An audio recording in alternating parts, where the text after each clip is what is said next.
So this year is a year of prosperity. Amen. A year of blessings. Amen. Praise God. So declare your faith of victory over your circumstances, over your situations. Amen. Tayo ay mananagumpay sa Panginoong Jesucristo. Amen. Hallelujah. Kaya sabihin mo sa sarili mo, I am blessed. I am blessed. I am blessed. I am blessed. Amen. So sabihin mo lagi yan, i-recite mo lagi, i-declare mo lagi ang mga bagay na yan na ikaw nga ay pinagpala ng Panginoon Jesucristo. So itong nagdaang taon, marami tayong mga sinagupa na mga laban, problema, kahirapan, yet narito tayo ngayon. Amen. Dahil alam natin, naniniwala tayo na may mga bukas na pinto na bubuksan ang Panginoon sa atin at yun ay pagpapala. Amen. So ito po ang ating isisigaw ngayon this whole year of 2024. Isigaw nga natin yung ating battle cry bago po ako magsimula. Sabihin natin, okay, isigaw natin ng mula sa ating puso, mag-sing sa ating espiritu yung ating battle cry. Again, okay? Begin. In Christ Jesus, with thanksgiving and blessings, we shall multiply and soar through open doors in 2024. Sa Tagalog naman, kay Kristo Jesus, tayo ay sa ating lawak at sa mga pintuan bukas sa taong 2024. Amen. Believe that. Amen. Manampalataya tayo dyan. Kaya po yung ating tatakbuhin is 2024. Hallelujah. Ngayon pa lang, magsisimula pa lang yung taon, matatapos na yung 2023. I-declare na natin. Yes. Ang lawak ng iyong ministry na pinagkatiwala ng Diyos at pinto ang bukas ng tagumpay. Now, nais kong basahin sa Acts chapter 9 verse 31 sa The Passion Translation. Sabi diyan, after this, the church all over Judea, Galilee, and Samaria experienced a season of peace. The congregations grew larger and larger, with the believers being empowered and encouraged by the Holy Spirit. They worship God in wonder, in awe, and walk in the fear of the Lord. Now, sa New King James, sabi diyan, then the church throughout all Judea, Galilee, and Samaria had peace, were edified, and walking in the fear of the Lord, in the comfort of the Holy Spirit, and they were multiplied. Now, sa magandang balita Biblia, kaya't ang iglesia sa buong Judea, Galilea, at Samaria ay naging mapayapa at matatag. At patuloy silang namuhay na may takot sa Panginoon at sa tulong ng Espiritu Santo ay lumago sila. Amen. Purihin ang Diyos. So nais ni God, nais ni Lord, ang multiplication mangyari sa'yo. Mag-multiply ka. Ibig sabihin hindi ka mananatili nag-iisa. Mag-multiply. Kung ikaw ay bagong mananampalataya ng Panginoong Jesucristo, I do believe wala namang bago rito. Nais ng Panginoon na ikaw ay umunlad sa iyong pagkatawag sa Panginoon mula sa care group disciples. Hindi ka mananatili. Yung paglawak. Amen. At ito ay kailangan lumipad tayo katulad ng isang ahagila. Napapagod ang mga pakpak.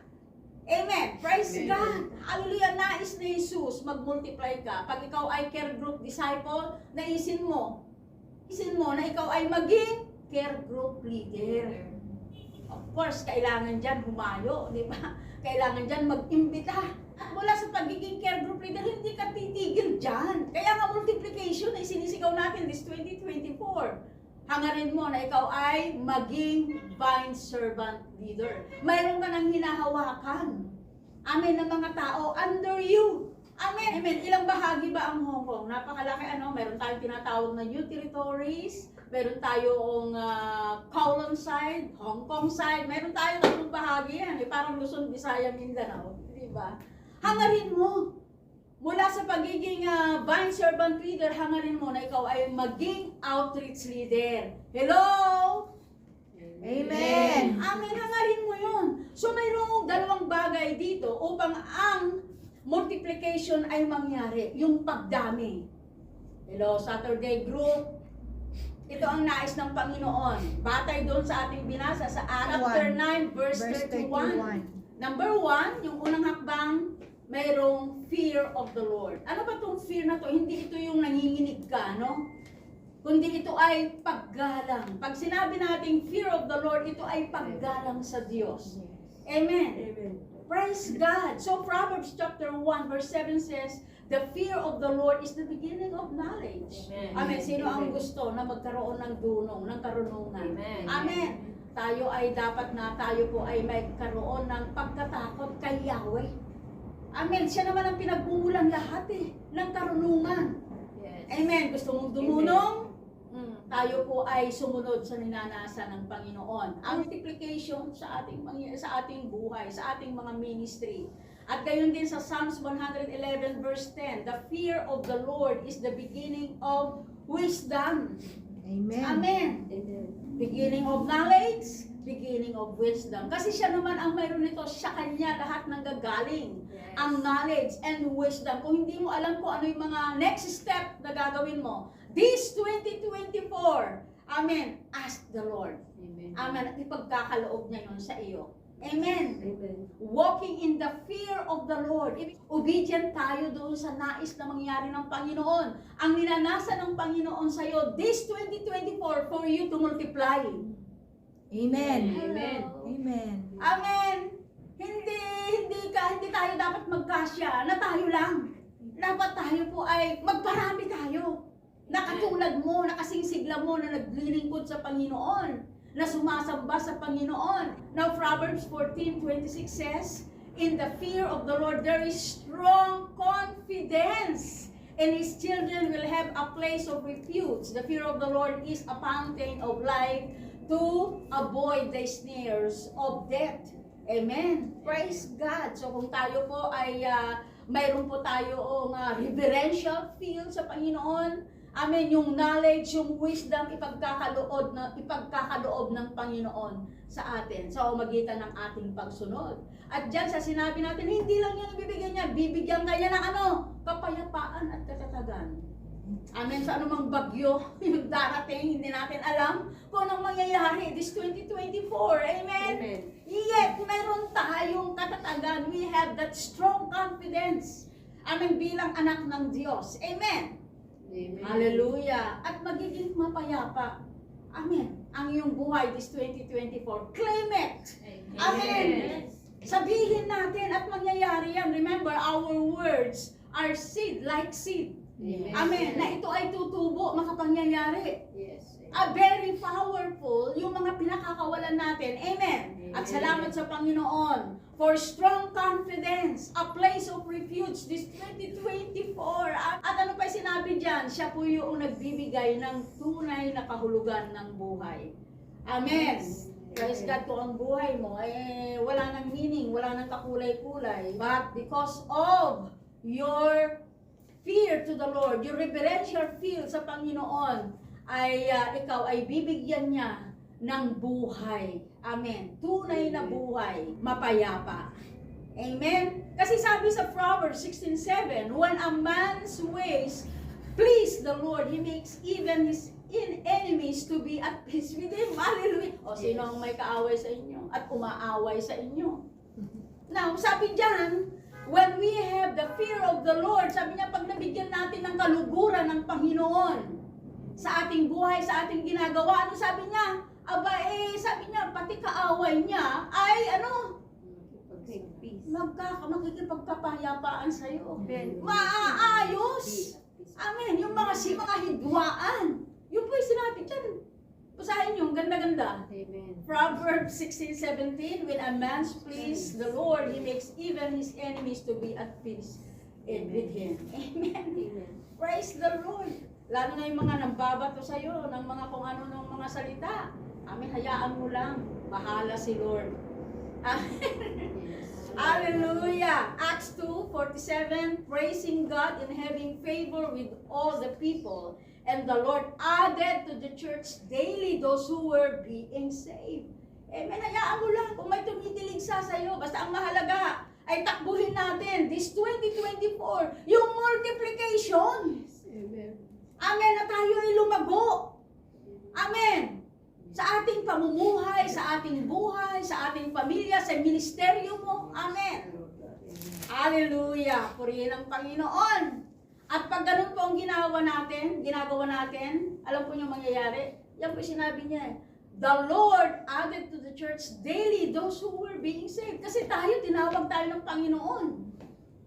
Naniniwala ka ba na ikaw ay tinawag ng Panginoon? Yes. Amen. Amen. Hallelujah. At dahil ikaw, ginagawa natin yung kalooban ng Panginoon, sabi niya dyan, itinaragdag ng Diyos sa kanila ang mga inililigtas. Amen. Amen. Praise God. Daragdag. Amen. Hindi tayo magkakasya na tayo lang. Siya mismo magdaragdag. Ang gawin lang natin, ibahagi natin yung mabuting balita ng kaligtasan. Amen. Amen. Hallelujah. At gagawin ng Panginoon, siya mismo ang magdadala. Amen. Yes, Lord. Hello, Saturday group. Yes, Lord. Amen. Amen. Hallelujah. Siya mismo ang magdaragdag dyan ng mga maliligtas.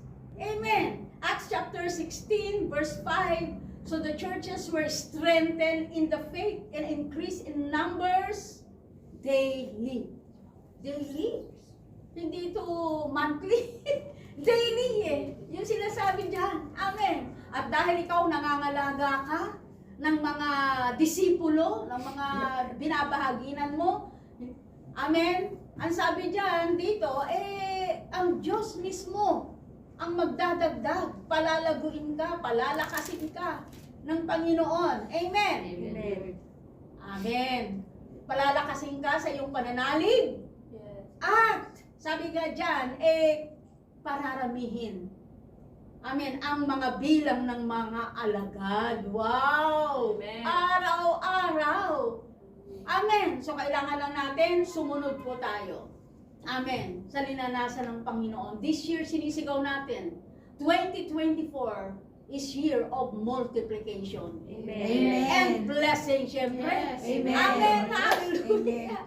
Psalms 86 verse 11, teach me your way, O Lord. I will walk in your truth. Unite my heart to fear your name. Ang kalooban may ituro sa akin at iyong mga ang tapat sa akin sundin. Turuang maglingkod ng buong daigdig. Amen. Seek natin lagi si Lord. Amen. Praise God. Hingin natin yung gabay niya, yung patnubay niya sa atin. Amen. So number 1, again, the key of multiplication, fear of the Lord. Batay sa Acts 9:31. And the second na dahilan para tayo po ay mag-multiply, comfort of the Holy Spirit. Amen. Kailangan natin ng banal na Espiritu Santo. Amen. Ang tulong ng banal na Espiritu Santo, hindi natin kayang gawin yung multiplication batay lang sa ating sarili. Amen. Kundi ito ay sa pamamagitan ng banal na Espiritu. Amen. So remember that sa panahon ngayon, ang Diyos natin ay ang banal na Espiritu Santo na siyang gumagabay sa atin eh. Amen. Amen. Praise God. Kaya kailangan natin siya, ang banal na Espiritu ng Diyos. John chapter 14 verse 16 says, the Holy Spirit is our helper. Amen. Hindi mo na alam kung anong gagawin mo. Sinasabi mo, hindi mo kaya, hindi mo magagawa. But we have the Holy Spirit. Amen. Amen. The helper. Amen. That He may abide with you forever. Amen. Amen. Kasama natin lagi ang banal na Espiritu Santo. Amen. Hindi mo alam yung mga hakbangin mo, ang banal na Espiritu Santo ang tutulong sa iyo. Amen. Amen. Amen. Kailangan po natin ang tulong ng banal na Espiritu Santo. Amen. Kung hindi mo alam kung anong sasabihin mo, kung paano ka magbahagi, sabi niya sa verse 26, the Holy Spirit is our teacher. Tuturuan niya tayo how. Yes. Amen. Narito mo ba kayo? Amen. Amen.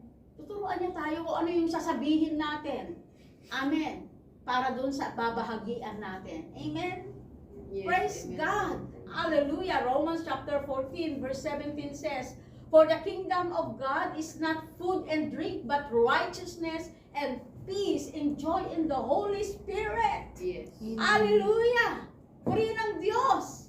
Amen. sa tulong ng banal na Espiritu Santo, bilang tagapagturo natin, tayo po ay sinasabi dyan, righteousness.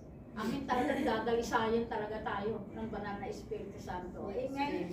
At hindi natin kaya sa ating sarili. At sabi niya, magkakaroon ka ng kapayapaan at kagalakan. Sino nagbibigay? The Holy Spirit. Amen. Siya ang nagbibigay sa atin ng kapayapaan at kagalakan. Amen. Ang mundong ito maraming inaalok. Amen. Pero ang talagang kailangan ng mundong ito, ng buhay natin, tayo mismo kailangan natin ang banal na Espiritu Santo. Amen. Praise God. Jude 20 says, "But you, beloved, building yourself up on the most holy faith, praying in the Holy Spirit." So magpakatatag kayo, minamahal. Amen. Sa inyong napakabanal na pananampalataya, manalangin kayo sa tulong ng Espiritu Santo. Sino nagbibigay ng katatagan? Amen. Ang bukod sa banal na Espiritu Santo, ang salita ng Diyos. Amen. Amen. Hallelujah! Tumatag tayo sa ating pananampalataya. Marahil, nung mga nakaraang taon ay may mga sa buhay mo. Pero ang maganda, nandito ka pa rin despite of those things. Amen. At ang sabi niya rito ay katatagan ipagkakaloob sa atin ng banal na Espiritu Santo. Magpakatatag tayo. Saan? Sa ating pananampalataya. Hello. Amen. Amen. Hingin natin lagi ang tulong ng banal na Espiritu Santo. Amen. Panatiliin natin ang buhay natin ay kasama natin ang Diyos. Sa magitan ng ating marugdog na pananampalataya sa Diyos. Amen. At pananalangin. Alam po ninyo, faith and prayer, magkasama po lagi yan. Yes. Amen. Amen. Pag ito'y ginagawa natin, sabi dyan sa Romans 14 verse 19, "Therefore let us pursue the things which make for peace in the things by which one may edify one another." And another. Amen. Praise God. So kailangan let us pursue. Amen. Yes. Hello. Amen. Amen. Yung kapayapaan. Amen. Na ito'y magbibigay ng kalakasan sa isa't isa. Amen. Praise God. Na pag may dumarating sa iyo ng mga negative, batuhin mo siya ng mga positive from the Word of Yes. God. Amen. Amen. Yes. Hallelujah. Amen. Kahit masakit siya, bigay mo pa rin sa kanya yung blessing. Kasi babalik yung sa'yo, ikaw ang unang kapakinig dun eh. Amen. Hindi ba? Amen. Amen. Yes. Hallelujah. And you see, tutubo yun. Amen. Amen, Lord. Amen Thank ba? you, Lord. Amen. So let us pursue. Amen. Yung makakapagbigay ng edification sa isa't isa. Yes. Hello. Amen. At pag ito ginagawa natin, ito po yung panalangin ng ni Apostle Paul. Sabi niya sa Romans 15 verse 13, "Now may the God of hope fill you with all joy and peace and believing, that you may abound in hope by the power of the Holy Spirit." Amen. Amen. Hallelujah. So kailangan natin ng banal na Espiritu Santo. Amen. Amen. Amen. Lord, gusto ko na patulan to diba? Pero dahil nanalangin ka, hiningi mo ang tulong ng banal na Espiritu Santo. Amen. Hallelujah. Amen. Amen. Ikaw ay magkakaroon ng kagalakan, ng kapayapaan. Amen. So, magitan ng kapangyarihan ng banal na Espiritu Santo. So, 2024 is the year of multiplication. Amen. Year of the open doors. Ito po yung nirarali natin ito eh. Ito ay buhat sa ating punong bishop. Amen. Hello, nandyan ho ba kayo? Amen. Amen. So, this year is open doors of multiplication. Revelation chapter 3 verse 8 says, "I know your works." Naku, alam ng Panginoon kung ano yung pinaggagawa mo. Alam ni Lord kung ano ginagawa mo. Sabi niya ganon, "See, yung nangyayari sa'yo, alam ni Lord yun. See, I have set before you an open door." Wow. Amen. "And no one can shut it, for you have a little strength, have kept my word, and have not denied my name." Alam ko, na konti na lang yung lakas mo. Sabi niya dito. Amen. Pero nagbibigay ako sa'yo ng panibagong daan. Wow. Amen. Amen. Pinto ng tagumpay, pinto ng pagpapala, pinto ng pagdami. Yun yung sinasabi dyan eh. Amen. Dahil nasa sa'yo ang kanyang salita at hindi mo siya itinatanggi.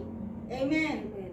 Hello? Amen. Mga minamahal, sabi nga niya sa Tagalog, nalalaman ko ang iyong mga gawa. Alam kong kakaunti ang kakayahan mo. Ngunit sinunod mo ang aking turo. Ayan eh.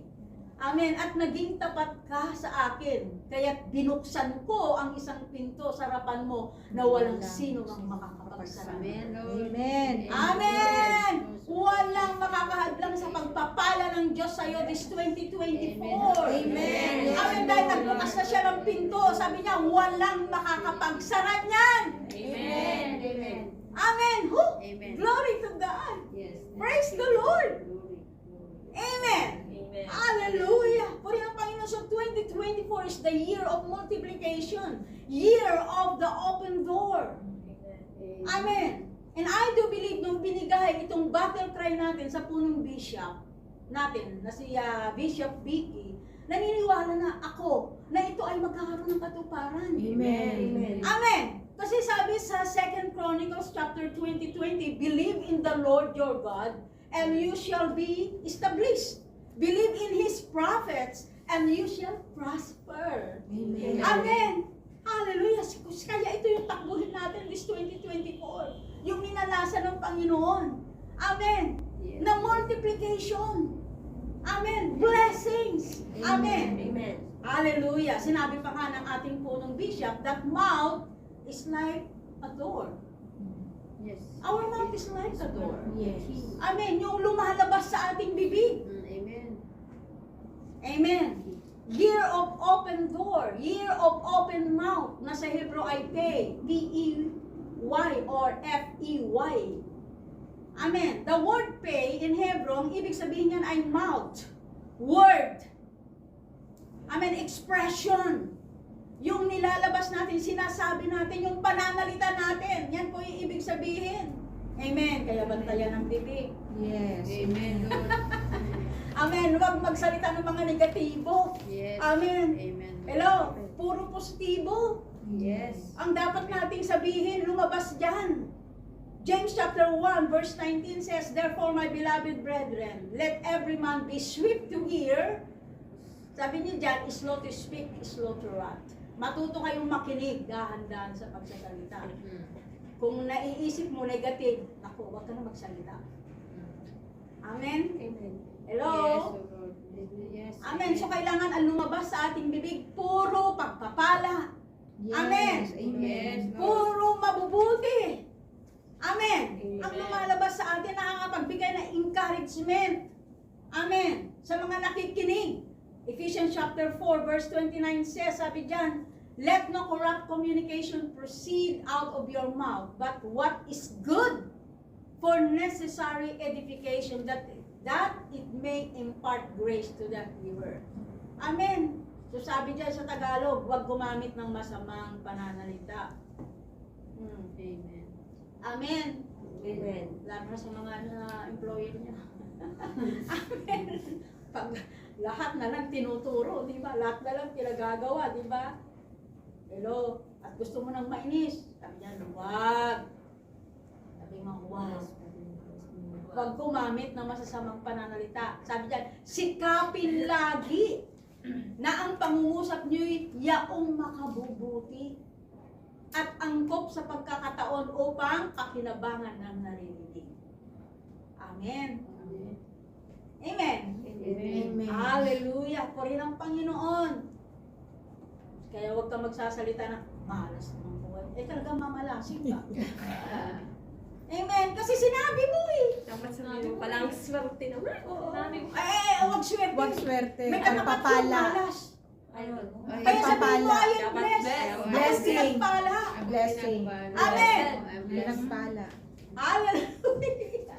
Amen. Ganun Praise God. So sikapin natin lagi yung pag-uusap natin, ito ay nagdudulot ng kabutihan. So there is power behind what we choose to say. May kapangyarihan po yan. Amen. Amen. At hindi lang yun. nakikita kung sino ka sa pamamagitan na yung pananalita. Yes. Amen. Tama. Tama. Tama. Nakikilala tayo sa pamamagitan ng ating pananalita. Amen. Hello? Amen. For it is always affect others, other people. Amen. Amen. Naapektuhan ka na, pati yung napagsalitaan mo, naapektuhan.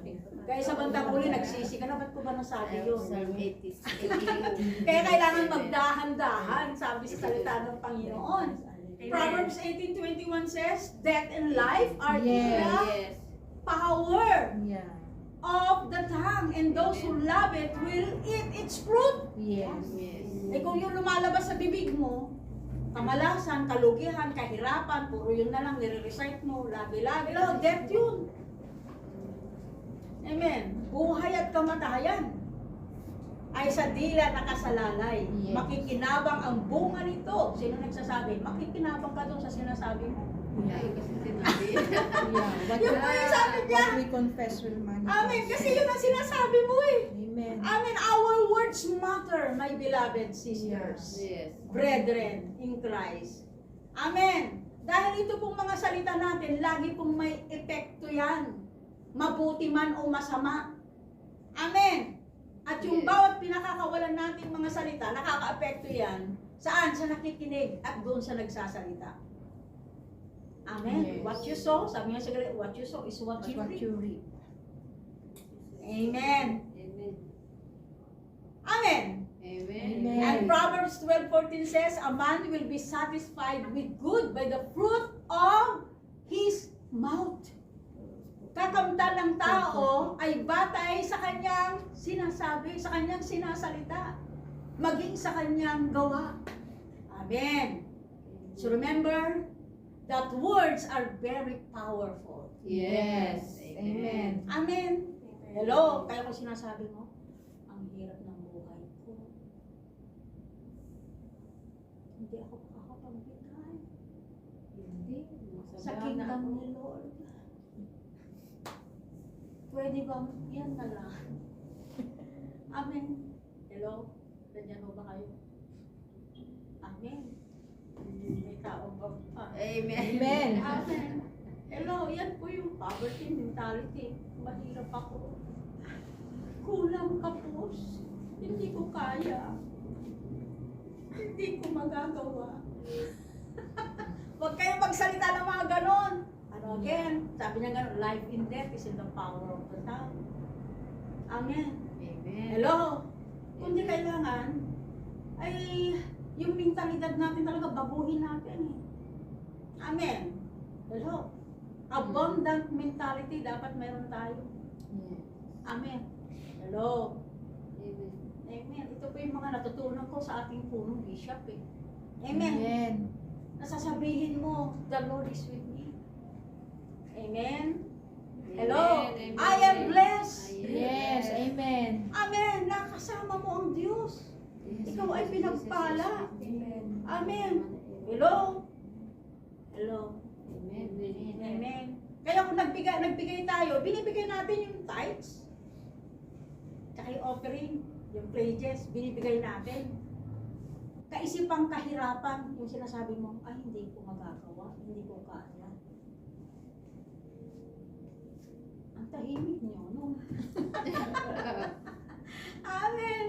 Hallelujah. So this year, ay hangarin po natin yung sinasabi. Amen. Yung sa battle cry natin ngayon, na multiplication. Hello? Yes, Lord. Help us, Lord. Amen.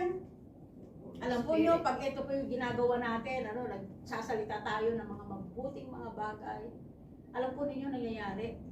Acts 12:24, the word of God grew and multiplied. Amen. Lumalawak. Amen. Ang salita ng Diyos. Amen. At nagmumultiply ang disciple. Kuya, Acts chapter 6 verse 7, the word of God spread. Amen. And the numbers of disciples multiplied greatly in Hong Kong, Amen. Amen, Lord. in Amen. Canada, in USA, Yes. amen, in Europe. in Asia, all over the world. Amen. Hello, mga minamahal. At nakakatuwa po, ang JCSGO, ang dami na pong mga mensahero, mga pastors natin sa iba't ibang dako ng bansa. Amen. Amen. At doon lumalaganap yung salita ng Diyos sa pamamagitan nila.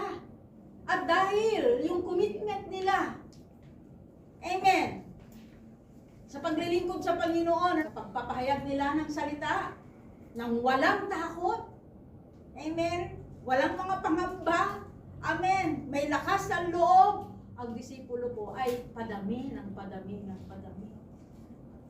Kaya nagkalat po ang JCSGO. Yes. Amen. Workers, leaders in workers, disciples sa iba't ibang bansa. Amen. Saludo ako sa mga global pastors natin. Amen. Amen. Hindi lang sa Pilipinas maging sa iba't ibang dako ng bansa.